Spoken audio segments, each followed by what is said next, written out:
Hello friends, I am doctor Kamla Upadhyay. आप सभी का टेंशन गॉन नोट्स चैनल में स्वागत है। अगर आपको हमारी ये वीडियो पसंद आए तो इसे लाइक करें, अन्य लोगों के साथ शेयर करें और हमारी नई वीडियोस की जानकारी के लिए हमारे यूट्यूब चैनल को सब्सक्राइब करें। धन्यवाद। आज का लेक्चर कोविड-19 और कोरोना वायरस पे है। फ्रेंड्स, इस लेक्चर में हम कोरोना वायरस के बारे में एक तरह से थोड़ा कंप्लीट स्टडी करेंगे। इसको साइंटिफिकली हम लोग जानेंगे कि ये है क्या और ये इसका ओरिजिन कैसे हुआ, कहाँ से हुआ, ये किस तरह का वायरस है, मतलब कि इसका स्ट्रक्चर कैसा है, ये जब हमारी बॉडी के अंदर जाता है तो वहाँ पे किस तरह से अफेक्ट करता है, यानी कि इसकी लाइफ साइकिल क्या है। और साथ ही हम ये भी जानेंगे कि क्या इसका कोई इलाज है और क्या इससे बचाव मुमकिन है। इसके बारे में हम आज के लेक्चर में पूरा स्टडी करेंगे। तो चलिए शुरू करते हैं। फ्रेंड्स, हम कोविड-19 के बारे में डिटेल में जानें उसके पहले हम थोड़ा कोरोना वायरस क्या है इसके बारे में हम जान लें। सो फ्रेंड, जो कोरोना वायरस है इसका इतिहास बहुत ही ज़्यादा पुराना है, यानी कि ये आज का नया वायरस नहीं है, ये पहले भी आ चुका है। तो फर्स्ट टाइम इसको 1930s में डिस्कवर किया गया जब डोमेस्टिकेटेड चिकन्स में इन्होंने एक्यूट रेस्पिरेटरी इन्फेक्शन इन्होंने क्रिएट किया और ये पाया गया कि ये इन्फेक्शियस ब्रोंकाइटिस वायरस की वजह से है, यानी कि आईबीवी की वजह से है। तो ये पहली बार ऑब्जर्व किया गया 1930s में। तो चलिए अब इसका मीनिंग हम जान ले कि क्या है कोरोना वायरस का मीनिंग। सो फ्रेंड, जो कोरोना वायरस जो टर्म है ये लैटिन वर्ड से बना हुआ है। कोरोना मीन्स क्राउन और व्रत। क्राउन का मतलब मुकुट, ओके। और व्रत यानी कि आप समझ लीजिए कि गोल आकार में, सर्कुलर आकार में फूलों से सजा हुआ एक गुच्छा टाइप का कुछ उस तरह का ये दिखाई देता है। तो इस वजह से इसका नाम कोरोना वायरस दिया गया है। और इसमें बाहर की ओर कुछ स्पाइक लाइक या क्राउन लाइक इसमें प्रोजेक्शंस बाहर की ओर को निकले हुए रहते हैं इसकी सरफेसेस से। तो इस वजह से इसका नाम दिया गया है कोरोना वायरस। चलिए अब ये भी जान ले कि ये टर्म कोरोना वायरस किसने पहली बार दिया। तो वो थे जून एल्मीडा और डेविड टायरेल। इन्होंने 1960s में इस टर्म को फर्स्ट टाइम इन्होंने यूज़ किया ह्यूमन कोरोना वायरस के लिए। और प्रिंट मीडिया में ये 1968 में जो वायरोलॉजिस्ट का एक ग्रुप था उन्होंने नेचर, एक जर्नल है, बहुत ही फेमस ये जर्नल है, साइंटिफिक जर्नल, उसमें इसको एज ए कोरोना वायरस इस टर्म को यूज किया गया और वो ईयर था 1968। अब ये जान ले कि ये आखिर नाम देने के पीछे क्या रीजन रहा। तो फ्रेंड, जो इसका नाम दिया गया कोरोना वायरस, इसका नाम इसलिए दिया गया क्योंकि ये नेम जो इसका वीरियन लाइक इसका अपीयरेंस है, यानी कि वीरियंस हम उसे कहेंगे कि जो फिजियोलॉजिकली इन्फेक्टिव स्टेज हो, ठीक है। तो उस फॉर्म में इसको अगर आप इलेक्ट्रॉन माइक्रोस्कोपी से अगर आप देखते हैं तो वैसा ये दिखाई देता है। और इसमें बाहर की ओर से काफ़ी स्पाइक लाइक इसमें प्रोजेक्शंस हैं और अंदर से बल्ब लाइक इसका स्ट्रक्चर है। तो और जो इसके स्पाइक लाइक जो प्रोजेक्शंस हैं वो बाहर से एक हैलो की तरह इसको एक आकार देते हैं, जैसे कि आप समझ लीजिए कि सोलर कोरोना की तरह। तो इस वजह से इसका नाम दिया गया कोरोना वायरस। और जो इसका ये अपीयरेंस है वो इस वजह से है क्योंकि इसमें बाहर की ओर से जो इसके पैप्लोमर्स या आप कह लें कि जो इसके प्रोटीन्स इसमें पाए जाते हैं वो इसको कुछ इस तरह का स्ट्रक्चर देते हैं जो कि इसको सोलर कोरोना लाइक इसको अपीयरेंस देते हैं या हेलो इसको अपीयरेंस देते हैं। तो इस वजह से इसका नाम दिया गया कोरोना वायरस। चलिए अब कोरोना वायरसेस क्या है इसके बारे में जानें। सो फ्रेंड, कोरोना वायरसेस जिनको हम इन शॉर्ट COVS इस तरह से इनको लिखा जाता है, ये दरअसल एनवेलप्ड वायरस हैं। एनवेलप्ड यानी कि जिनके बाहर से एक कवरिंग होती है या एक होल है, उस तरह के वायरस हैं ये। और जो इनका जीनोम है वो प्लस स्ट्रैंडेड RNA है। तो इस वजह से प्लस स्ट्रैंडेड RNA होने की वजह से इनको प्लस स्ट्रैंडेड RNA वायरसेस की कैटेगरी में भी रखा गया है। तो प्लस स्ट्रैंडेड RNA, इन्हें हम दूसरा इनको एक और टर्म दिया गया है, सेंस स्ट्रैंड RNA वायरस भी इनको कहा जाता है। सो फ्रेंड, ये वो वायरस हैं जिनमें जिनका जीनोमिक या जिनका genetic material single stranded RNA होता है। और इस RNA की एक खासियत होती है और खासियत ये है कि इनका जो 5 प्राइम वाला रीजन है उसमें मैथिल ग्रुप होगा, और साथ ही जो इनका 3 प्राइम वाला रीजन है उसमें पॉली एडेनिल ग्रुप होगा। तो इस वजह से, इस तरह के टेल होने की वजह से ये mRNA की तरह एक्ट करते हैं। तो इस वजह से जब भी ये किसी होस्ट के अंदर ये एंटर करते हैं, तो क्योंकि ये mRNA की तरह ये एक्ट करता है, तो जो होस्ट का राइबोसोम है वो डायरेक्टली इससे अपना इसको ट्रांसलेट कर देता है mRNA को, और सीधे जो इसका प्रोटीन है वो बनाना शुरू कर देता है। तो इस वजह से इस तरह के जो वायरसेस हैं जिनमें कि जिनका जीनोमिक मटेरियल आरएनए है, इनको कोरोना वायरसेस को प्लस स्ट्रैंड आरएनए वायरस की कैटेगरी में रखा गया है। ठीक है, चलिए अब इसकी हम कैटेगरी और जाने कि इनको कितनी तरह की कैटेगरी में इनको डिवाइड किया गया है। सो फ्रेंड, इन्हें हम 4 कैटेगरी में हम इनको रख सकते हैं कोरोना वायरसेस को। Alpha corona viruses, beta corona viruses, gamma corona viruses and delta corona viruses. ठीक है, तो ये हमेशा जो कोरोना वायरसेस हैं, या तो ये मैमल्स को अफेक्ट करेंगे या फिर ये बर्ड्स को अफेक्ट करते हैं। तो उसके बेस पे जो अल्फा एंड बीटा जो कोरोना वायरसेस हैं, ये मैमल्स को अफेक्ट करते हैं, जबकि गामा और डेल्टा कोरोना वायरसेस ये बर्ड्स को अफेक्ट करते हैं। और अगर हम इनका इन्फेक्शन का अगर रेट देखें, या ये जो जिस तरह की डिजीज क्रिएट करते हैं, तो उसमें ये हमेशा बर्ड्स एंड ह्यूमंस में ये रेस्पिरेटरी ट्रैक्ट को इन्फेक्शन क्रिएट करेंगे उसमें। और साथ ही जो इनका इन्फेक्शन होगा, या तो बहुत ही माइल्ड होगा, बहुत ही कम होगा, जो कि कोल्ड के फॉर्म में हो सकता है। ठीक है, जो कि बहुत ही माइल्ड रहेगा, और वो बर्ड या फिर ह्यूमन वो ठीक हो जाएंगे। लेकिन ये लेथल भी हो सकते हैं, यानी कि बहुत ज़्यादा डेंजरस भी हो सकते हैं, जैसे सार्स है, SARS, जिसका फुल फॉर्म है सीवियर एक्यूट रेस्पिरेटरी सिंड्रोम।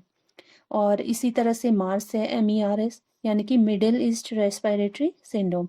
और लास्टली कोविड-19, जिसका फुल फॉर्म है कोरोना वायरस डिजीज 2019। ठीक है, तो फ्रेंड, मैंने आपको क्या बताया इसके बारे में कि जो ये डिजीज क्रिएट करेंगे वो माइल्ड हो सकते हैं या फिर लेथल हो सकते हैं। तो लेथल जो इफेक्ट करेंगे, जो लेथल इफेक्ट क्रिएट करने वाले जो कोरोना वायरस हैं, उसकी कैटेगरी में जैसे सार्स है, मार्स है एंड कोविड-19 आएंगे। ठीक है, सो फ्रेंड, जो इनका सिम्टम क्रिएट करने का जो इनका वे है वो वेरी कर सकता है। जैसे चिकन्स में तो ये उनके रेस्पिरेटरी ट्रैक्ट में इन्फेक्शन क्रिएट करेंगे, और जो बहुत ही ज़्यादा डेंजरस रहेगा। लेकिन अगर ये काऊ और पिग को अगर इन्फेक्ट करते हैं, तो उनमें ये डायरेक्ट डायरिया क्रिएट कर सकते हैं। ठीक है, तो इस तरह से जो इनका इफेक्ट है वो माइल्ड हो सकता है या सीवियर हो सकता है, और साथ ही अलग अलग एनिमल में इनका इफेक्ट अलग अलग होता है। चलिए अब कोरोना वायरस डिजीज यानी कि कोविड-19, इसके सोर्स के बारे में जान लें। सो फ्रेंड, इसमें वैसे बताने वाली बात तो है नहीं। तो इसे दिसंबर 2019 में इसको फर्स्ट टाइम ऑब्जर्व किया गया। उस टाइम पे इसको चाइना में, उसके वुहान शहर में इसको निमोनिया के फॉर्म में फर्स्टली इसको ऑब्जर्व किया गया। लेकिन लेटर ऑन 31 दिसंबर 2019 को इसको novel strain of corona virus के फॉर्म में इसको पहली बार इसको ट्रेस किया गया, और इसका नाम वर्ल्ड हेल्थ ऑर्गेनाइजेशन के जरिए 2019-CoV इस नाम से इसको फर्स्ट टाइम इसको लिस्ट किया गया। ठीक है, लेटर ऑन इसको रीनेम, इसका फिर से यानी कि दोबारा से इसका नामकरण किया गया, और इसको सार्स कोविड 2 के नाम से या कोरोना वायरस 2 के फॉर्म में इसको पहचान मिली। और ये पहचान international committee on taxonomy of viruses, इन्होंने इसको पहचान के तब इसको सार्स की कैटेगरी में इसको रखा, और सार्स की कैटेगरी में इसको सार्स CoV-2 इसको नाम दिया गया। ठीक है, तो जो हम कोरोना वायरस या कोविड-19 जो बोलते हैं, उसका एक्चुअल नेम ये है। यानी कि जो ये सार्स कोरोना वायरस है उसको ये बिलोंग करता है। सार्स समझ में आ रहा है ना? Severe acute respiratory syndrome corona virus 2, ये है इसका फुल नेम। सो फ्रेंड, जैसे ये कोरोना वायरस लगभग सभी कंट्रीज में ये फैल गया, तो तब इसको वर्ल्ड हेल्थ ऑर्गेनाइजेशन यानी कि WHO ने इसको एज ए पेंडेमिक या महामारी की फॉर्म में इसको डिक्लेयर किया। और अभी लगभग 213 कंट्रीज और उसकी टेरिटरी में कोरोना वायरस के इन्फेक्शंस रिपोर्ट किए गए हैं और ये लगभग 1 करोड़ के ऊपर अभी इनके केसेस बढ़ चुके हैं। तो जैसा कि ये यहाँ पे एक नंबर मैंने दिया हुआ है 15,120,786, इतना नंबर तो ये जब 22 जुलाई था तब उस टाइम पे ये था कोविड-19 के इन्फेक्शंस का रिकॉर्ड। और इससे होने वाली जो डेथ्स हैं वो 6 लाख के करीब ये पहुंच चुकी हैं, बल्कि उससे भी आगे अब तक पहुंच चुकी होंगी। तो ये 22 जुलाई तक की ये रिपोर्ट है जब ये लिखा गया है। तो इसका ओरिजिन समझ ही गए हैं कि चाइना के वुहान शहर से इसको माना जाता है, बल्कि वहीं से ही ये आया है और वहीं से पूरे संसार भर में ये फैल गया। सो फ्रेंड, जो ये कोरोना वायरस है इसकी वजह से बहुत सारे लोगों की डेथ हो चुकी है अब तक, और कई लोग इससे रिकवर भी होके ठीक हो चुके हैं। और जो यूनाइटेड स्टेट्स है वो नंबर 1 पोजीशन पे अभी इन्फेक्शन की स्टेज में अगर काउंट करें तो यूनाइटेड स्टेट नंबर 1 पे है और 3rd नंबर पे हमारा इंडिया है। और इसकी वजह से, क्योंकि ये जैसे जैसे ये फैल रहा है और इससे होने वाले जो नुकसान हैं वो दिख ही रहे हैं सभी को, तो इस वजह से सभी कई जो देशों की सरकारें हैं उन्होंने अपने शहरों में, अपने देश में उन्होंने कंप्लीट लॉकडाउन किया, जैसा कि हमारे कंट्री में भी हुआ। और ये हमारे लिए बिल्कुल नया एक्सपीरियंस था। इससे पहले हमने कभी भी ऐसा कभी ना सुना, ना कभी इस ओर जाने की ज़रूरत पड़ी कि हम इसके बारे में जाने, कोरोना वायरस के बारे में। तो जब यहाँ पे पहली बार हुआ तभी पहले तो शुरुआती दौर में तो सबको मजाक ही लग रहा था कि भाई हाँ, ये जो है सोशल एक तरह से पूरा जो है कर्फ्यू है, लॉकडाउन है कि किसी को बाहर नहीं निकलना, जब फर्स्ट टाइम हुआ था मार्च में। तो उसके बाद लेकिन जैसे जैसे फैलना शुरू हुआ तो उसके बाद ही इसकी सीरियसनेस सबको समझ में आई। और फिर धीरे धीरे अभी तो अब सबकी ऐसी हैबिट हो गई है कि अब जो ये इसके बचाव के लिए सब लोग सोशल डिस्टेंसिंग ये सब कर रहे हैं और हर तरह से हाइजीन का ध्यान रख रहे हैं। तो ये कभी हम लोगों ने पहले कभी ऐसा सुना ही नहीं था कि कोरोना वायरस भी कुछ होता है। आज स्थिति यह है कि एक छोटा बच्चा भी इसके बारे में जानता है, तो हम लोग सभी समझ सकते हैं कि ये कितना ज़्यादा नुकसानदायक है। सो फ्रेंड, जब ये कोरोना वायरस इन्फेक्शन जब ह्यूमंस को स्टार्ट हुआ, तो क्योंकि ये वुहान शहर से इसको माना जाता है, तो ये माना जा रहा था स्टार्टिंग में इसको बीटा कोरोना वायरस 2B के फॉर्म में इसको आइडेंटिफाई किया गया। और ये माना जा रहा था कि ये बैट्स खाने की वजह से ये लोगों में आया है ये वायरस। तो इसका पीछे, इस मिथ के पीछे ये रीज़न था क्योंकि जो इसका जेनेटिक जो इसका मेकअप है वो 70% सिमिलर है सार्स कोविड वायरस से, ठीक है। और 96% ये बिल्कुल बैट कोरोना वायरस से सिमिलर है इसका जेनेटिक मेकअप। तो इस वजह से ये माना गया कि ये बैट्स को खाने की वजह से ह्यूमंस में आया है, ठीक है। लेकिन सच्चाई शायद इससे परे है और बस यही मान सकते हैं क्योंकि इसका जेनेटिक मेकअप जो है वो बैट्स कोरोना वायरस से मिलता जुलता है, तो इस वजह से ये माना जा रहा था कि बैट्स से आया है उनको खाने की वजह से। फ्रेंड्स, इंडिया के केस में अगर देखें कि पहली बार कोविड-19 फर्स्ट टाइम कब हमारे इंडिया में ऑब्जर्व किया गया, तो ये था 30 जनवरी 2020। और ये केरला में, वहाँ पे चाइना से आए हुए एक स्टूडेंट पे ये ऑब्जर्व किया गया कि वो कोविड-19 से ग्रसित है। अभी इंडिया में लगभग 10 लाख के ऊपर केसेस यहाँ पे कंफर्म्ड केसेस हैं। और ये जो यहाँ पे नंबर दिया गया है ये 22 जुलाई तक का है। और यूनाइटेड स्टेट्स, जैसा कि मैंने कहा, कि फर्स्ट नंबर पे है और इंडिया 3rd पोजीशन पे है इन्फेक्शन के मामले में। और अगर हम फर्टिलिटी रेट देखें तो इंडिया में फर्टिलिटी रेट काफ़ी लो है, यानी कि 2.8% है, जबकि ग्लोबली ये 4.7% है। और हमारी इंडिया में जो रिकवरी रेट है वो बहुत ही ज़्यादा है दूसरी कंट्रीज़ की तुलना में, ठीक है। लेकिन सबसे जो चिंताजनक बात है हमारी इंडिया के लिए वो ये है कि यहाँ पे दिन प्रतिदिन जो कोविड-19 के केसेस हैं वो दिन प्रतिदिन बढ़ते जा रहे हैं। चलिए अब ह्यूमन कोरोना वायरस के बारे में भी जान लें। So friend, human corona viruses को फर्स्ट टाइम 2003 में इनको ऑब्जर्व किया गया, सार्स सीओवी के फॉर्म में।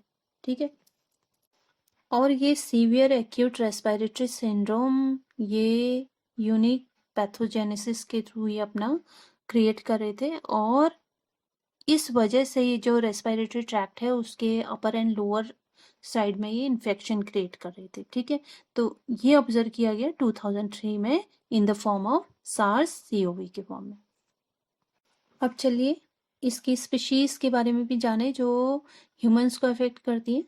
सो फ्रेंड, ये कोरोना वायरस के 6 स्पीशीज हैं जो ह्यूमंस को अफेक्ट करती हैं, और इन्हें 2 कैटेगरीज में इनको डिवाइड कर सकते हैं हम। एक कैटेगरी वो जो माइल्ड सिम्टम प्रोड्यूस करती है, और दूसरी सीवियर सिस्टम यानी कि बहुत ही ज़्यादा खतरनाक है, हानिकारक है, लेथल है। ठीक है, तो जो माइल्ड है उसमें 4 तरह के कोरोना वायरस रखे गए हैं। ह्यूमन कोरोना वायरस यहाँ पे लिखे गए हैं OC43, और इन्हें बीटा कोरोना वायरस में रखा गया है। इसी तरह से ह्यूमन कोरोना वायरस HKU1, इन्हें बीटा कोरोना वायरस के फॉर्म में रखा गया है।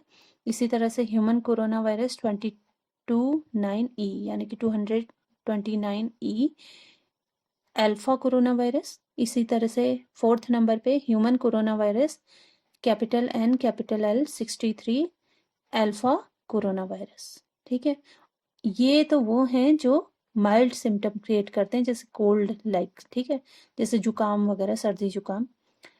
लेकिन जो सीवियर सिम्टम जो प्रोड्यूस करते हैं उनमें 2 कोरोना वायरस हैं, जैसे middle east respiratory syndrome related corona virus यानी कि MERS-CoV, ये है बीटा कोरोना वायरस।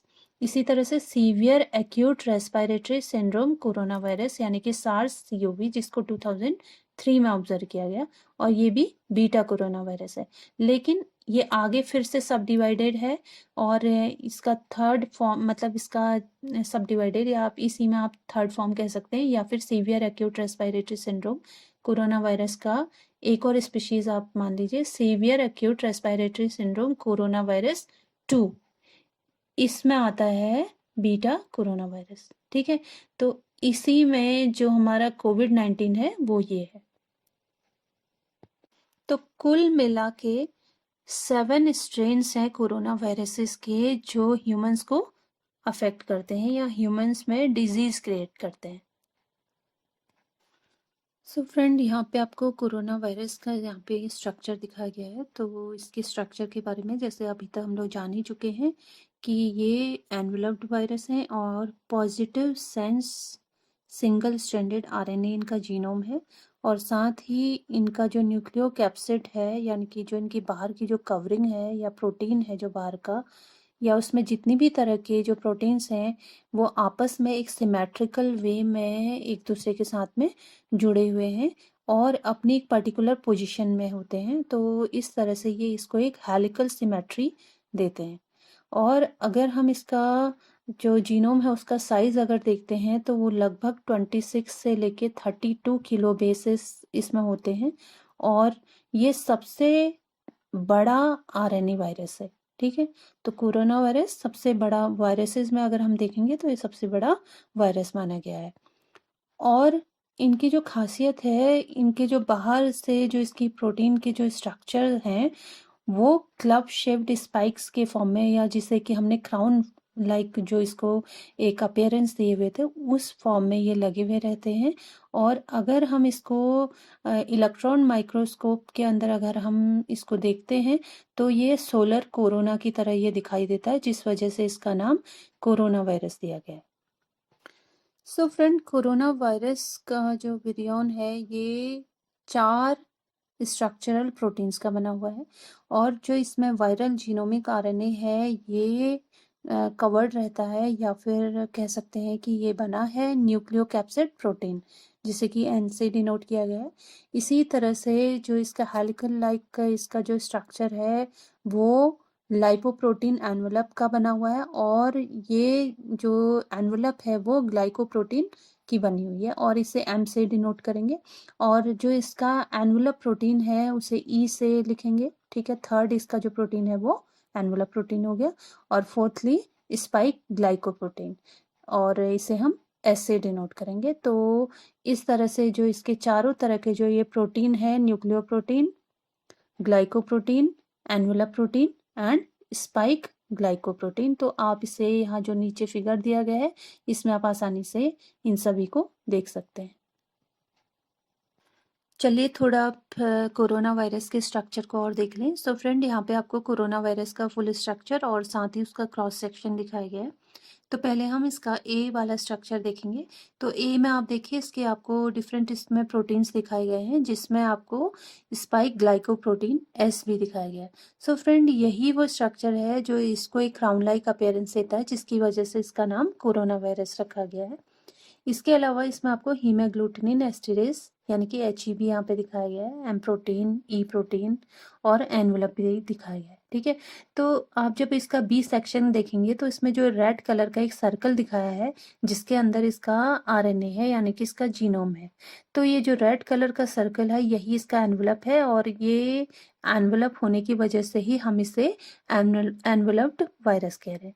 ओके तो इसके साथ ही आप देखेंगे जो इसमें डिफरेंट टाइप्स ऑफ जो इसके प्रोटीन्स हैं, आप देखो कि वो एक पर्टिकुलर मैनर में इसमें अरेंज्ड हैं और एक दूसरे से उनकी एक यूनिकनेस है, ठीक है। तो देखिए एक पर्टिकुलर डिस्टेंस में वो अरेंज है और यही वो डिस्टेंस या यही वो सिमेट्री है जिस वजह से ये इसको एक हेलिकल सिमेट्री देते हैं। और साथ ही आप देखेंगे जो इसका क्रॉस सेक्शन में आपको इसका सर्कुलर स्ट्रक्चर दिखाया गया है, ये बिल्कुल इसकी व्रत एक जैसे व्रत होता है यानी कि जैसे फूलों का एक गोलाकार एक समझ लीजिए गुच्छा जैसा, सर्कुलर गुच्छा, तो कुछ उस तरह का दिखाई दे रहा है ना ये। तो इस वजह से ही इसका नाम कोरोना वायरस पड़ा हुआ है। और साथ ही जो इसका हलू है या एक जो सोलर कोरोना लाइक इसका अपीयरेंस यहाँ पे आपको दिखाया गया है या दिखाई दे रहा है, तो इस वजह से इसका नाम कोरोना वायरस रखा गया। चलिए अब कोरोना वायरस के जेनेटिक मटेरियल या जीनोम के बारे में जान लें। हालांकि इसके बारे में हम लोग काफ़ी कुछ जान चुके हैं। सो फ्रेंड, जो कोरोना वायरसेस हैं इनका genome positive sense single stranded RNA genome है और इनके जीनोम का size corona virus to corona virus ये वेरी कर सकता है, मींस कि स्पीशीज टू स्पीशीज ये वेरी कर सकता है, लेकिन ये 26.4 से लेके 31.7 किलो बेसिस के बीच में होगा। और ये माना गया है कि RNA वायरसेस के बीच में जो इनका जीनोम का साइज है ये सबसे बड़ा जीनोम साइज है। और इस कोरोना वायरस का जो RNA है इसका 5 प्राइम वाला रीजन मैथिलेटेड कैप का बना हुआ है और जो 3 प्राइम वाला रीजन है वो पॉली एडेनिल टेल का बना हुआ है। तो ये इसके जीनोम की खासियत है। आइए अब इसके लाइफ साइकिल पे देख लें। सो फ्रेंड, जो कोरोना वायरस है दरअसल हम कॉमन कोरोना वायरस की बात कर रहे हैं यहाँ पे, ये किस तरह से अफेक्ट करते हैं। तो इनकी लाइफ साइकिल जब ये किसी होस्ट के अंदर एंटर करेंगे तभी इनकी लाइफ साइकिल स्टार्ट होती है, क्योंकि उसके बाहर इनकी अपनी कोई लाइफ नहीं है। तो आप लोगों को पता है कि ये सजीव और निर्जीव के बीच की कड़ी भी इन्हें कहा जाता है वायरसेस को, क्योंकि अगर ये सजीव या फिर किसी होस्ट की बॉडी से अगर बाहर है या लिविंग थिंग के अंदर नहीं है तब तक इनकी अपने कोई भी इनमें रिप्रोडक्शन की प्रोसेस नहीं होती है। लेकिन अगर ये उसके बाहर है तो बिल्कुल निर्जीव पड़े रहेंगे और इनमें किसी भी तरह की इनमें लाइफ नहीं रहती है। तो इसका मतलब है कि इनको अपनी लाइफ को चलाने के लिए इनको किसी पर्टिकुलर लाइव होस्ट की ज़रूरत है, जिसकी ये सेलुलर मैकेनिज्म को, उसकी मशीनरी को ये हाईजैक कर लेते हैं और उसके बाद ये अपनी लाइफ साइकिल वहाँ पे चलाते हैं। तो ये एक कॉमन थॉट है या एक कॉमन वे है इन वायरसेस का रिप्रोडक्शन के लिए, ठीक है। तो इसी तरह से ये कोरोना वायरस का भी है। तो कोरोना वायरस की लाइफ साइकिल जब ये किसी होस्ट के जो बॉडी सरफेस है या उसकी प्लाज्मा मेम्ब्रेन पे जब ये अटैच करेगा उसके प्लाज्मा मेम्ब्रेन रिसेप्टर के साथ में, और अगर वो इसके मन मुताबिक हुआ यानी कि जो प्लाज्मा मेम्ब्रेन का जो केमिकल स्ट्रक्चर है वो इसके जो सरफेस प्रोटीन है उसके साथ में अगर वो एक की एंड लॉक वाला अगर सिस्टम उसके साथ में बनाता है, तभी ये किसी होस्ट की बॉडी के अंदर एंटर कर पाता है।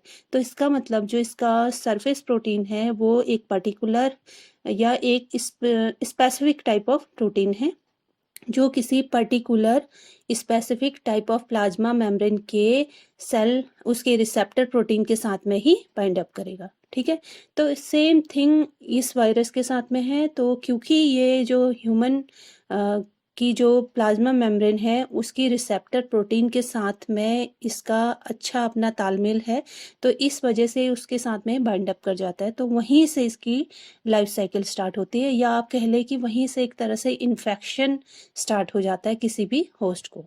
ठीक है, तो जो इसकी फर्स्ट स्टेप रहेगा वो होगा host cell surface attachment and entry. ठीक है, तो ये जो एंट्री है इस वायरस के, जैसा कि मैंने कहा कि जो इसके रिसेप्टर जो इसके स्पाइक प्रोटीन्स हैं, एस प्रोटीन, उस पे ये बेस्ड है। और स्पाइक प्रोटीन जो है जो होस्ट की प्लाज्मा मेम्ब्रेन की रिसेप्टर प्रोटीन है उसके साथ में बाइंड अप कर लेता है। तो इस तरह से इसका प्राइमरी अटैचमेंट होस्ट सेल के साथ में हो जाता है। उसके बाद इसका जो नेक्स्ट है जहाँ पे कि ये सेकेंड स्टेप है binding to the cell surface.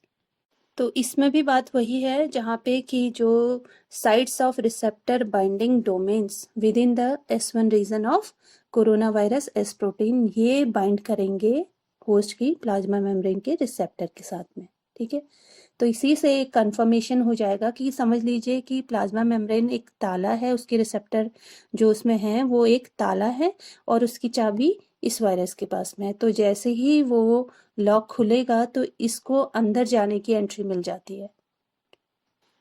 So friends, S protein receptor interaction ये कंफर्म करता है कि पर्टिकुलर होस्ट को कोरोना वायरस का इन्फेक्शन हो गया है, और ये इन्फेक्शन इस बात पे भी डिपेंड करता है जिसे कि हम कहते हैं टिश्यू ट्रोपिज्म। ठीक है, टिश्यू ट्रोपिज्म हम उससे कहेंगे जहाँ पे कि होस्ट के सेल्स और टिश्यू किसी पर्टिकुलर बैक्टीरिया या वायरस के ग्रोथ को सपोर्ट करें। तो इस पे भी ये डिपेंड करेगा जो इन्फेक्शन होगा किसी भी पर्टिकुलर बैक्टीरिया या वायरस का।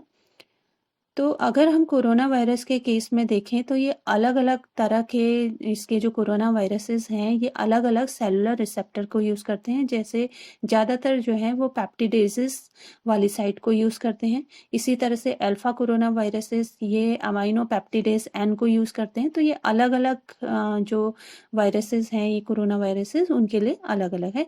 जैसे रिसेंटली अभी मार्स CoV ये इसके लिए पाया गया कि ये हमेशा बाइंड करता है डाईपेप्टिडिल पेप्टिडेज 4 वाली साइट पे। और जैसे ही जो वायरस है कोरोना वायरस है ये होस्ट के प्लाज्मा मेम्ब्रेन के साथ में ये बाइंड अप कर जाता है, तो यहीं से इसको उसके साइटोप्लाज्म में जाने की एंट्री मिल जाती है। और ये एंट्री पॉसिबल हो पाती है एसिड डिपेंडेंट प्रोटियोलिटिक क्लीवेज जो कि ये एस प्रोटीन की वजह से होता है। और ये जो क्लीवेज है ये प्रोटियोलिटिक क्लीवेज है वो कैथेप्सिन की वजह से ये कर पाता है।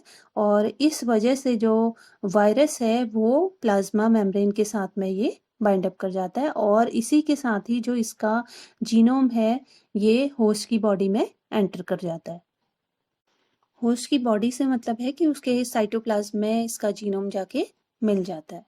सो फ्रेंड्स, जैसे ही किसी होस्ट को ये कोरोना वायरस का इन्फेक्शन होगा तो उसका मतलब है कि जो उसके स्पाइक प्रोटीन है वो जो होस्ट है उसके प्लाज्मा मेम्ब्रेन के रिसेप्टर के साथ में वो बाइंड अप हो चुके हैं, और उसी के साथ ही इसका जीनोम जो साइटोप्लाज्म है उसमें अंदर पहुंच जाता है। और वहां पहुंचने के बाद क्योंकि इसका एक एंड यानी कि 5 प्राइम एंड जो है इसका मैथिलेटेड कैप का बना होता है और इसकी 3 प्राइम जो इसकी टेल है वो पॉलीएडेनिल की बनी होती है, तो इस वजह से ये एज ए मैसेंजर आरएनए की तरह ये एक्ट करता है। और जो होस्ट का जो राइबोसोम है वो इसको मैसेंजर आरएनए की तरह रीड करना शुरू कर देता है, और डायरेक्टली जो इसके प्रोटीन्स हैं उनको ये बनाना शुरू कर देता है। और उसी के साथ ही साथ इसमें यहाँ पे पहुँचने के बाद इसमें रेप्लिकेशन, ट्रांसलेशन और इसी के साथ इसमें रिकॉम्बिनेशन भी शुरू हो जाता है, जिससे कि ये बहुत ही फास्ट अपने कोरोना वायरसेस से बनाना शुरू कर देता है। तो जब ये साइटोप्लाज्म में इसका आरएनए पहुंचता है तो सबसे पहले वो अपना आरएनए पॉलीमरेज सिंथेसाइज करता है, और इसके सिंथेसाइज होने के साथ ही ये दूसरे वायरल आरएनए बनाना शुरू कर देता है। और एट द सेम टाइम ये इस एंजाइम का यूज़ करते हुए जो इसका प्लस स्ट्रैंड जो इसका आरएनए है वो उसे कॉम्प्लीमेंट्री लेते हुए अपना माइनस स्ट्रैंड भी सिंथेसाइज कर लेता है। और माइनस स्ट्रैंड के सिंथेसाइज होते ही माइनस स्ट्रैंड क्या करता है, अपना फिर से साइड बाय साइड वो बहुत सारे अपने प्लस स्ट्रैंड आरएनए बनाना शुरू कर देता है। और साथ ही साथ क्योंकि राइबोसोम में है तो वहाँ पे इसके डिफरेंट प्रोटीन्स भी बनने शुरू हो जाते हैं। सो फ्रेंड्स, जैसे ही इसके जो अपने एसेंशियल प्रोटीन्स तैयार हो जाते हैं, जैसे इसका प्रोटीन एन जो कि एक तरह का न्यूक्लियोकैप्सिड एन प्रोटीन है और एक स्ट्रक्चरल प्रोटीन है, ये इसके आरएनए जो कि बन चुके हैं उसके साथ में ये जाके जुड़ जाता है। और साथ ही जो इसके जो डिफरेंट प्रोटीन्स हैं, जैसे प्रोटीन एम है, प्रोटीन एस है और एच ई है, हीमोग्लूटिनिन एस्टिरेज, ये जो होस्ट का एंडोप्लाज्मिक रेटिकुलम है उसकी प्लाज्मा मेम्ब्रेन के साथ में, या कह सकते हैं कि उसकी जो मेम्ब्रेन है उसके साथ में बिल्कुल ऐसे जुड़ जाते हैं जैसे कि वायरल एनवलप के बाहर से जिस तरह से जुड़े हुए रहते थे, तो उस तरह से ये वहाँ पे जुड़ जाते हैं। और जो होस्ट का जो एंडोप्लाज्मिक रेटिकुलम की जो मेम्ब्रेन है उसी से अपना एनवलप तैयार कर लेते हैं। और इस तरह से जो इसका आरएनए भी बन चुका है वो इसके अंदर आ चुका होता है और उसके बाहर से एक पूरी इसकी एनवलप तैयार हो जाता है। और फाइनली ये जिस हिस्से से इसने अपने लिए जो एनवलप तैयार किया है उस वाले पोर्शन से एंडोप्लाज्मिक रेटिकुलम का उतना हिस्सा ये कट ऑफ होकर के ये फाइनली एंडोप्लाज्मिक रेटिकुलम के ल्यूमन में पहुंच जाता है। और फिर वहां से जो ये वायरल प्रोजेनी है ये गोल्जी कॉम्प्लेक्स के जरिए उसके वेसिकल्स के फॉर्म में उस पर्टिकुलर सेल से बाहर भेज दी जाती है एक्सोसाइटोसिस के जरिए, और एक्स्ट्रा सेलुलर स्पेस में इसको छोड़ दिया जाता है। और वहां से ये जो नए बने हुए जो वायरसेस हैं ये दूसरे जो होस्ट सेल्स हैं वहां पे ये पहुंच जाते हैं और उन दूसरी सेल्स को भी ये जाके वहां पे इन्फेक्शन अपना क्रिएट करते हैं। तो इस तरह से जो इनका ट्रांसमिशन है इस तरह से एक सेल से दूसरे सेल में होते रहता है, और फाइनली ये उस पर्टिकुलर ऑर्गन को डिस्ट्रॉय करके उसको उसमें अपना इन्फ्लेमेशन इन्फेक्शन क्रिएट करके अपने जो सिम्टम्स हैं वो क्रिएट करते हैं और जो होस्ट है उसको नुकसान पहुंचाते हैं। चलिए कोरोना वायरस के ट्रांसमिशन के बारे में भी जान ले कि ये कौन कौन से वेज के जरिए एक इंसान से दूसरे इंसान में फैलता है।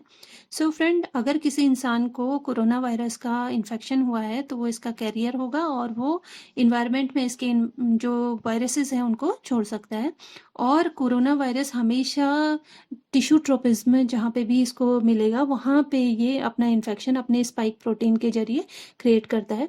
तो टिश्यू ट्रोपिज्म जैसा कि हम पहले भी जान चुके हैं कि अगर उस सेल में इसकी ग्रोथ के लिए अगर वो इस तरह का इन्वायरमेंट इसको प्रोवाइड करता है कि जहाँ पे इसकी ग्रोथ पॉसिबल हो तो वहाँ पे इस तरह के वायरस या फिर बैक्टीरिया अपना जो इन्फेक्शन है वो क्रिएट करेंगे। So friends, corona virus mainly epithelial cells को टारगेट करते हैं और इनका ट्रांसमिशन का यानी कि एक होस्ट से दूसरे होस्ट में ट्रांसफर होने का जो वे है वो अलग अलग हो सकता है, अलग अलग कोरोना वायरस स्पीशीज के अकॉर्डिंग।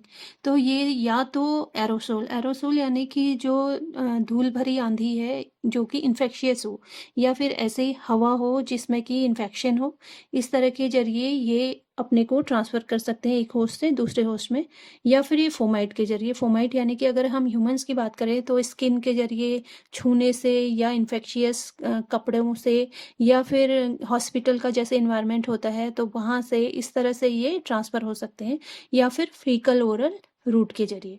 तो अगर हम ह्यूमन कोरोना वायरस की बात करें तो ये मेनली रेस्पिरेटरी ट्रैक्ट के एपिथेलियल सेल्स को टारगेट करते हैं, जबकि जो एनिमल कोरोना वायरसेस हैं ये डाइजेस्टिव ट्रैक्ट के एपिथेलियल सेल्स को टारगेट करते हैं। तो आप समझ जाइए कि अगर ह्यूमंस के अगर रेस्पिरेटरी ट्रैक्ट को अगर ये टारगेट कर रहे हैं तो ऑब्वियस है कि लंग्स को ये नुकसान पहुंचाएंगे और वहाँ पे इन्फ्लेमेशन क्रिएट करेंगे और वहाँ पे सूजन होगी और साथ ही जो सेल्स हैं उनको डिस्ट्रॉय करेंगे, जिससे कि जो ऑक्सीजन प्रॉपर बॉडी में नहीं पहुंच पाएगी, ना CO2 प्रॉपरली बाहर निकल पाएगी, जिससे कि सांस लेने में परेशानी होगी।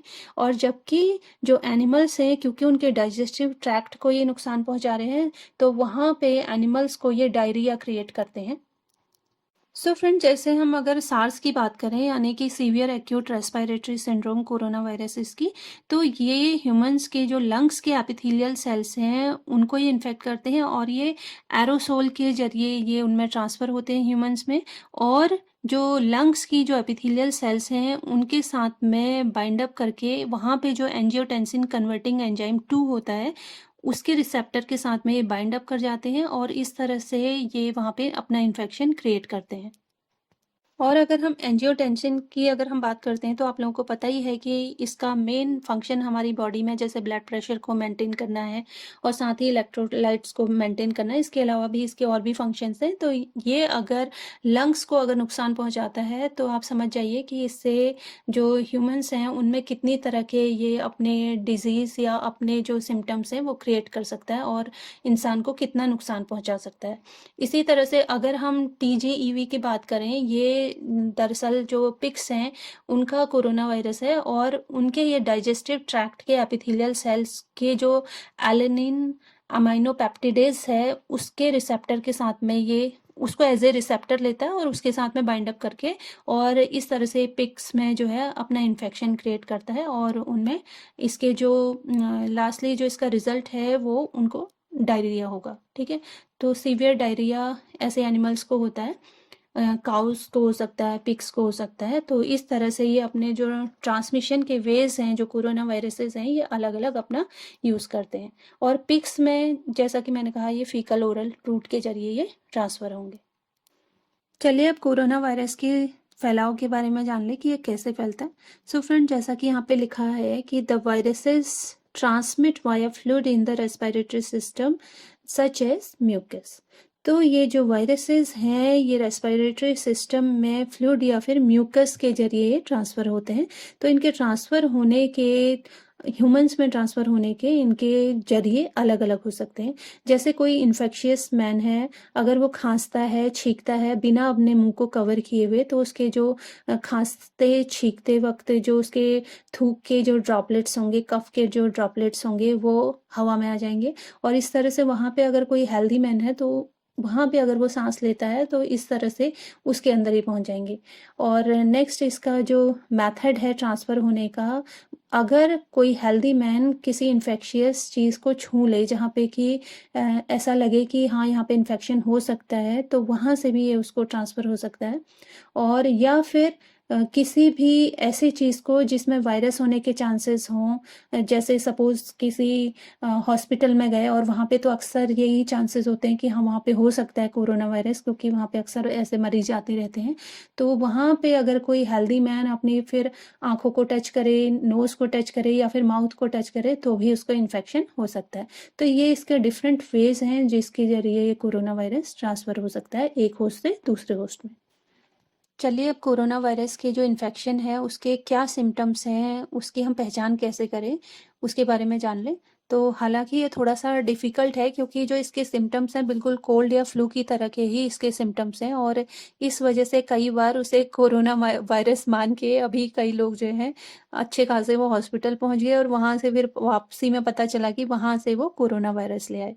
तो कहने का मतलब है कि जो इसके सिम्टम्स हैं बिल्कुल कोल्ड या फ्लू की तरह हैं और इसके जो इन्फेक्शन है या जो इसके सिम्टम है वो जैसे ही इसका इन्फेक्शन होगा उसके 2 या 4 दिन के बाद में इसके जो सिम्टम्स हैं वो नज़र आने शुरू हो जाते हैं। सो फ्रेंड, जो कोरोना वायरस के जो सिम्टम्स हैं वो माइल्ड हो सकते हैं या फिर लेथल भी हो सकते हैं, या लेथल से मतलब है मेरा फैटल भी हो सकते हैं, क्योंकि ये पर्सन टू पर्सन वेरी कर सकता है और उसकी जो फिजिकल कंडीशन है वो कैसी है उस पर डिपेंड करता है मेनली ये। और अकॉर्डिंग टू CDC यानी कि centres for disease control and prevention, इनके अकॉर्डिंग जो इसके सिम्टम्स हैं ये 2 से 14 दिन के अंदर इसके सिम्टम्स आने लगते हैं। मतलब कि 14 दिन भी लग सकते हैं इसके सिम्टम्स आने में, ठीक है। तो ये जो सिम्टम्स हैं ये मैंने जैसे कहा कि पर्सन टू पर्सन ही वेरी कर सकता है, और इसमें जो सिम्टम्स हैं वो मेनली जैसे फीवर आएगा उस इंसान को जिसको अगर इसका इन्फेक्शन हुआ है, और उसे बहुत ज़्यादा ठंड लगेगी, साथ ही उसे कफ हो सकता है, और सांस लेने में उसको परेशानी हो सकती है, और गले में खराश महसूस होगा, साथ ही कंजेशन नाक में उसको ऐसा फील होगा, और या फिर उसकी नाक बहती रहेगी, और बहुत ज़्यादा थकावट महसूस होगी, साथ ही उसको सर दर्द हो सकता है, मसल पेन रहेगा, और इसके साथ ही टेस्ट लॉस हो सकता है, यानी कि उसको खाने में कोई भी उसको टेस्ट नहीं महसूस होगा, ना ही उसको उसकी स्मेल महसूस होगी, और इसके साथ ही उसे वोमिटिंग की या मितली की शिकायत हो सकती है, और साथ ही उसे डायरिया भी हो सकता है। तो ये इसके डिफरेंट सिम्टम्स हैं जो कोरोना वायरस के इन्फेक्शन के दौरान इंसान को होते हैं। चलिए अब ये भी जान लें कि कौन लोग इसके हाई रिस्क के अंदर आते हैं, कि किन जिनको ज़्यादा इन्फेक्शन का चांसेस है। तो फ्रेंड, वो लोग जिनकी उम्र 65 साल है या फिर इससे ज़्यादा है या फिर बहुत बूढ़े हैं, तो उन लोगों को इसके इन्फेक्शन के चांसेस बहुत ज़्यादा हैं, और अगर उनको इसका इन्फेक्शन होता है तो उनके लिए बहुत ही ज़्यादा क्रिटिकल स्टेज हो सकती है। और इसके साथ ही वो लोग जो नर्सिंग फैसिलिटीज़ ले रहे हैं, यानी कि जो बीमार हैं और जिनको केयर फैसिलिटी की ज़रूरत है, पहले से ही जो लोग ले रहे हैं, तो ये कहने का मतलब है जो पहले से ही बीमार हैं या फिर जिनका इलाज चल रहा है, तो इस तरह के लोग भी इसके हाई रिस्क के अंदर आते हैं।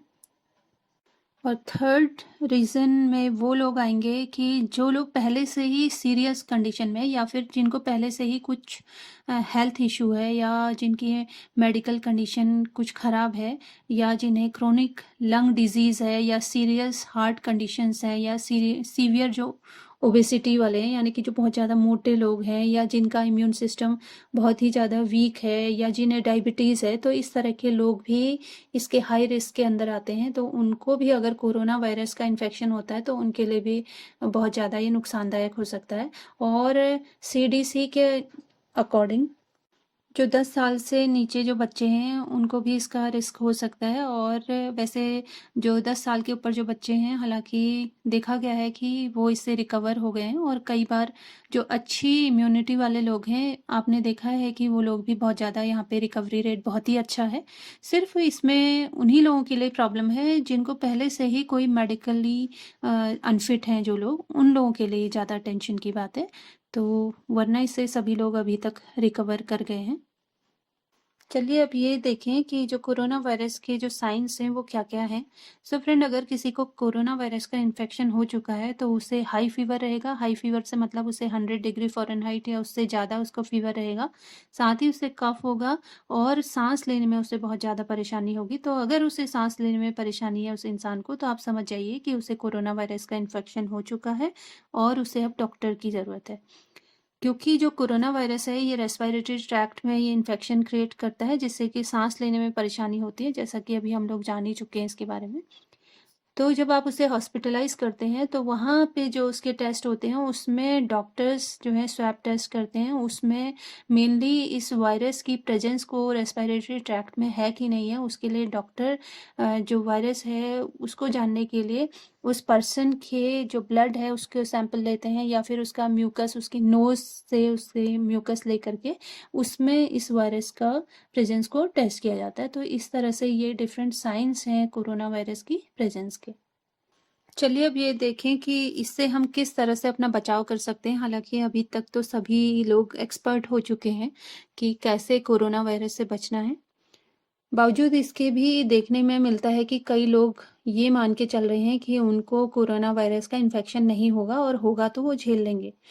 तो ऐसे लोगों के लिए मुझे सिर्फ इतना ही कहना है कि वो लोग तो झेल लेंगे, लेकिन जो उनके आसपास जो कमज़ोर लोग हैं उन्हें उनके बारे में सोचना चाहिए, और उनके लिए उन्हें जो इसके डिफरेंट जो इसके रोकने के फैलने के जो सरकार ने और जो हमारे centres for disease control and prevention इन्होंने जो पैरामीटर्स जो क्रिएट किए हैं उसको सभी को फॉलो करने चाहिए, जिससे कि इसका फैलाव रोका जा सके। सो फ्रेंड, जैसा कि अभी हमें पता है कि इसके फैलाव को रोकने के लिए पहले तो हम सबको पब्लिक प्लेस में अगर हम लोग जा रहे हैं तो हमें मास्क पहनना बहुत ही ज़्यादा ज़रूरी है। हम मास्क ज़रूर पहने, और अगर हम किसी के पास में खड़े हैं तो उससे 6 फीट यानी कि लगभग 2 मीटर की डिस्टेंस बना के रखें, और जिससे कि जो ये कोरोना वायरस है इसके फैलाव को रोका जा सके। और हमें कोशिश करनी चाहिए कि हमें फिजिकल डिस्टेंसिंग को बनाए रखना है, चाहे हम किसी भी सोशल प्लेस पे हों, वहाँ पे हमें फिजिकल डिस्टेंसिंग मेंटेन करनी चाहिए, और साथ ही अपना जो फेस है वो मास्क से कवर करना चाहिए, मास्क पहन के रखना चाहिए, बल्कि इसे हमें अपनी हैबिट बना लेनी चाहिए अब हमेशा के लिए, क्योंकि इस तरह के वायरसेस आगे फ्यूचर में भी आते रहेंगे, जिन्हें कुछ लोग झेल पाएंगे, कुछ लोग नहीं झेल पाएंगे। तो बिल्कुल यहाँ पे ये एक रूल है कि योग्यतम की उत्तरजीविता वाली जो रूल है वो यहाँ पे फॉलो हो रहा है, कि जिसका इम्यून सिस्टम स्ट्रांग होगा वो जिएगा, जिसका नहीं है वो उसका जीना थोड़ा सा मतलब उसके लिए थोड़ा सा टफ होगा जीवन।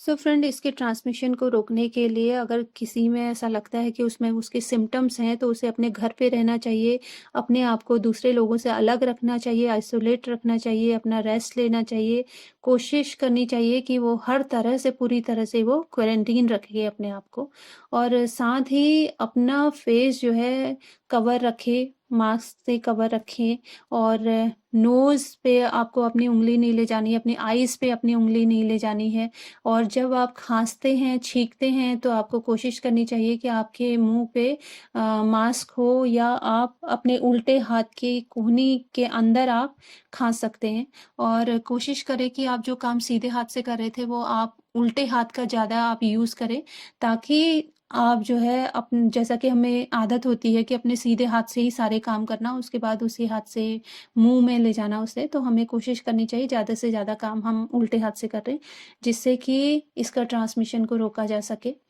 और इसके साथ ही फ्रेंड्स, अगर हम किसी ऐसे एनवायरनमेंट में हैं जहाँ पे कि कोरोना वायरस के ट्रांसफ़र के चांसेस हो सकते हैं, जैसे कि हॉस्पिटल का एनवायरनमेंट, तो अगर आपको वहाँ पे जाना पड़ा है तो आप वहाँ से आने के बाद आप बिल्कुल अपने आप को पूरा वॉश आउट कर लीजिए और अपने कपड़े भी धो लीजिए, और अगर आप हॉस्पिटल में हैं तो उस टाइम पे भी आप अपने हाथ को किसी भी वजह से अपने मुंह में मत ले जाइए, अपनी नोज़ को टच मत कीजिए, और ना ही अपनी आइज़ को टच कीजिए।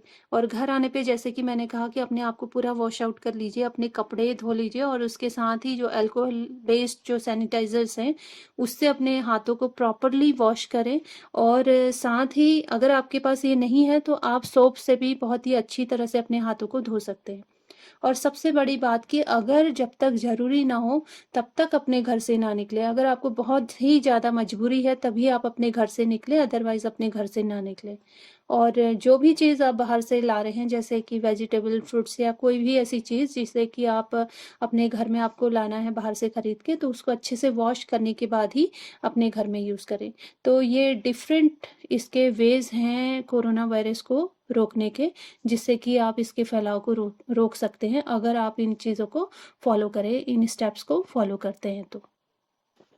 फ्रेंड्स, इसके बचाव के लिए सबसे इम्पॉर्टेंट तो मैं आप लोगों को बताना भूल ही गई कि जब भी आप लोगों को अगर पानी की प्यास लगे तो कोशिश कीजिए कि आप जितना गर्म पानी आप पी सकें उतना आपको पानी पीना चाहिए, और पानी हमेशा गर्म ही पिएं, और साथ ही अपना रूटीनली आप योगा करें और अपने डाइट में चेंजेस करें, हेल्दी डाइट लें, और विटामिन सी से भरपूर जो चीज़ें हैं वो खाएं, और अपनी डेली डाइट को जो है हेल्दी रखें, जिससे कि आपका इम्यून सिस्टम स्ट्रांग रहे, और अगर कभी इसका इन्फेक्शन आपको होता भी है तो आप उससे फाइट कर सकें।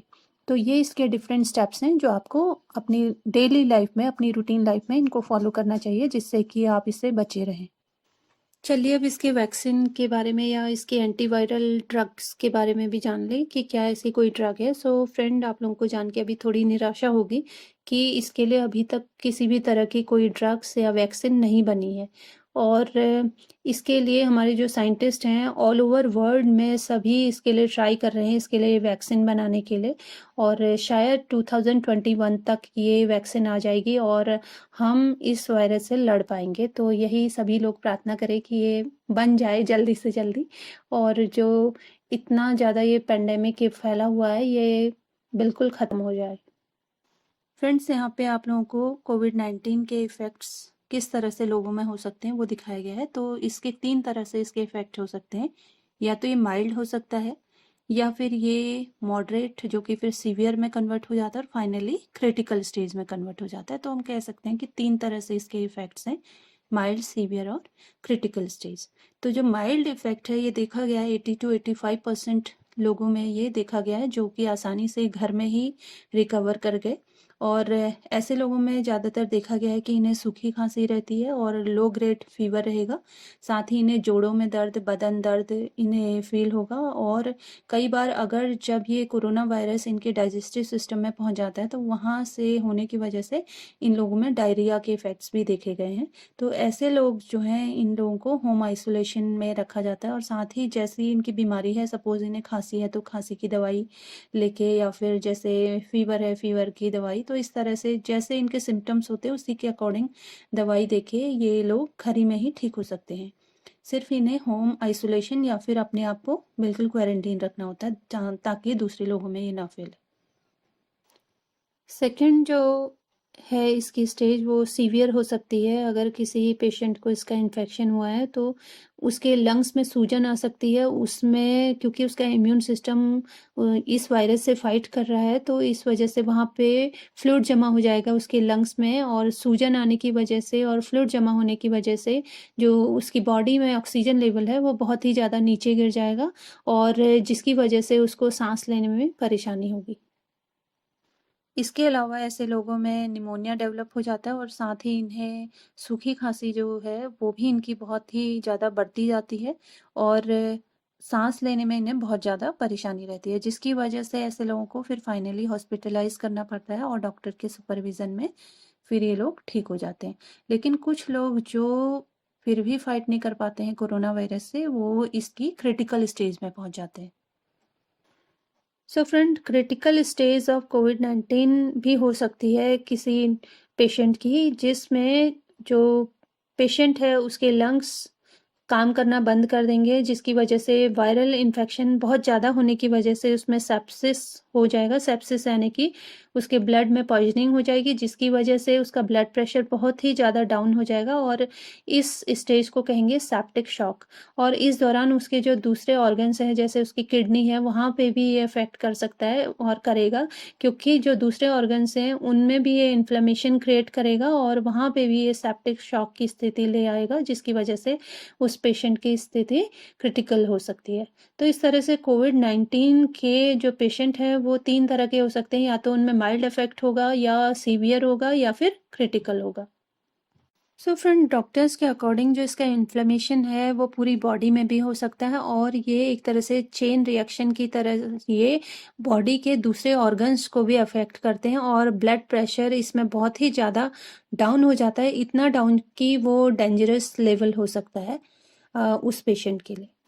सो फ्रेंड्स, कोविड-19 या कोरोना वायरस सिर्फ हमारे लंग्स को ही टारगेट नहीं करता है, इसमें ये एबिलिटी है कि ये दूसरे जो हमारे ऑर्गन्स हैं उनकी सेल्स को भी ये डिस्ट्रॉय करने को या उनको हाईजैक करके उनको डिस्ट्रॉय करने की एबिलिटी रखता है, जैसे किडनी। तो अगर ये किडनी पे अगर ये अपना इफेक्ट डालता है या उसमें इन्फ्लेमेशन क्रिएट करता है तो आप समझ जाइए कि कितना हमारी बॉडी को नुकसान होगा, क्योंकि लंग्स से जहाँ पे एक और ये लंग्स की जो लास्ट यूनिट जैसे एल्वियोलाई आप लोग जानते हैं, अगर ये वहाँ पे उनको डिस्ट्रॉय कर देता है तो वो लास्ट यूनिट है जहाँ से कि हमारी बॉडी में ऑक्सीजन अंदर जाती है और अंदर की CO2 यानी कि जो टॉक्सिक गैस है कार्बन डाइऑक्साइड वो हमारी बॉडी से बाहर निकलते हैं और ये जो हमारी एल्वियोलाई है उसी के जरिए निकलते हैं। अगर ये हमारे लंग्स को ही अगर ये डिस्ट्रॉय कर देगा तो हमारी बॉडी में जो टॉक्सिक एयर है ये बाहर नहीं जा पाएगी और न ही बाहर से जो शुद्ध वायु है यानी कि ऑक्सीजन हमारी बॉडी के अंदर आ पाएगी और बाकी के हमारी बॉडी के काम होंगे। ठीक है, और दूसरी ओर अगर ये हमारी किडनी तक अगर ये पहुंच जाता है तो वहाँ पे भी ये इन्फ्लेमेशन क्रिएट कर देता है। तो जैसे कि किडनी का काम है कि जो वेस्ट मटेरियल है उसको बॉडी से रिमूव करना, यानी कि जो ब्लड है उसको फिल्टर करके उसके टॉक्सिक एजेंट्स को बाहर निकालना यूरिन के फॉर्म में। तो अगर ये वहाँ पे भी अगर ये अपना इफेक्ट करता है तो टॉक्सिक लेवल बॉडी में बढ़ जाएंगे, जिससे कि जो पेशेंट है उसकी स्थिति बहुत ही ज़्यादा क्रिटिकल हो जाएगी। सो फ्रेंड्स, ऐसे क्रिटिकल पेशेंट्स में देखा गया है कि उनको सांस लेने में पूरी तरह से उनको प्रॉब्लम होगी, वो किसी भी तरह से सांस नहीं ले पाएंगे और उनके बाकी के जो बॉडी के जो ऑर्गन्स हैं वहाँ पे भी इफेक्ट डालना शुरू कर देता है। तो इस वजह से उनको फिर डॉक्टर की सुपरविजन में उनको रखा जाता है और वहाँ पे उनको एडिशनल उनको ऑक्सीजन दी जाती है और पूरी तरह से उनका फिर हॉस्पिटल में उनका ध्यान रखा जाता है, जिससे कि वो बाद में रिकवर भी कर जाते हैं।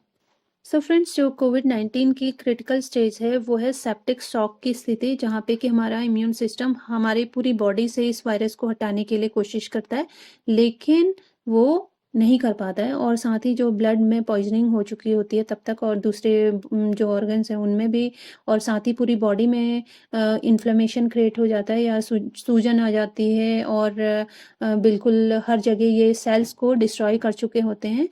इस स्थिति में उस पेशेंट को बचाना काफ़ी मुश्किल हो जाता है, जिस वजह से हम इतनी सारी जो डेथ्स हैं वो देख रहे हैं।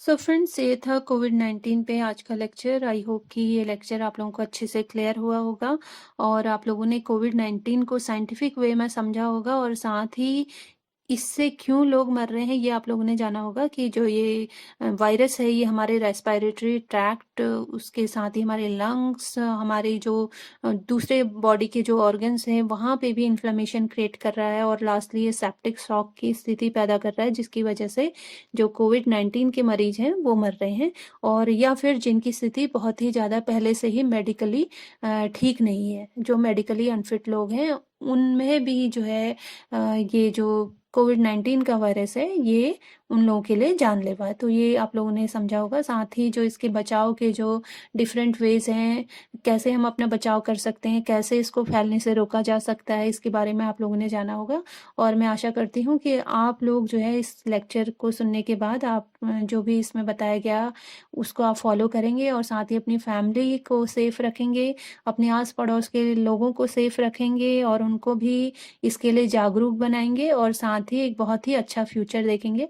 और फ्रेंड्स, अगर हम लोग इस कोविड-19 से अगर हम लड़ पाते हैं तो ये समझिए कि हम लोग भी एक तरह से प्रलय से बाहर निकल के आए हैं, वो भी कोविड-19 का प्रलय जो पूरे संसार में फैल चुका है। और इससे अगर हम जी पाते हैं तो सभी लोग बहुत अच्छे-अच्छे काम करें और बहुत ही अच्छा फ्यूचर देखें, यही मेरी भगवान से प्रार्थना है। Thank you.